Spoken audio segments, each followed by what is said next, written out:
Ngoja leo nikutajie jinsi ya kuchagua mtu sahihi wa maisha. Kuchagua mtu sahihi wa maisha si jambo la kihisia tu. Hapana, bali ni uamuzi wa kiroho, kiakili na kimoyo unaobeba mustakabali wako wote. Mapenzi yanaweza kukuvusha, lakini mtu sahihi anakujenga, anakulinda, anakuheshimu na anakutuliza. Sasa hapa nitakuletea njia ambazo zitakazokusaidia kumjua mtu sahihi wa maisha. Kwanza ni mtu anayekuheshimu, sio kukuvaa juu ya kichwa. Hapana, heshima ndio msingi wa mahusiano. Mtu wa maisha lazima awe anaheshimu maamuzi yako, anaheshimu mipaka yako, anaheshimu ndoto zako na anaheshimu utu wako. Pili, angalia aina yake ya tabia na sio maneno yake tu. Maneno yanaweza kupendeza, lakini tabia ndio uaminifu. Sasa jiulize kwamba, je, anaonyesha upendo au anaongea tu? Je, anasimama kwenye ahadi?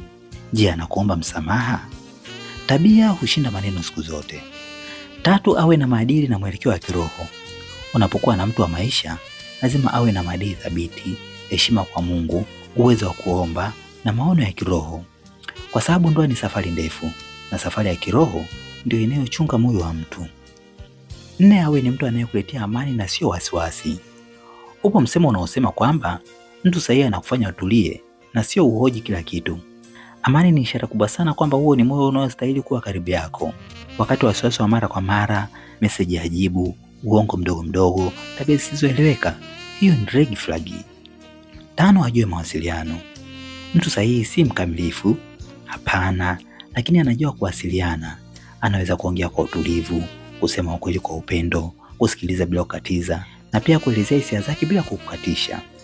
Sita, awe ni mtu anayekuwa na kukusaidia kukua. Uhusiano sahihi unakufanya uwe bora. Sasa jiulize kwamba, je, ananikuza au ananipunguza? Je, natumia nguvu nyingi kuonesha thamani? Je, tunasonga mbele au tunabaki pale pale? Mtu sahihi anakubeba juu ya mabega na sio kukandamiza mabega yako chini.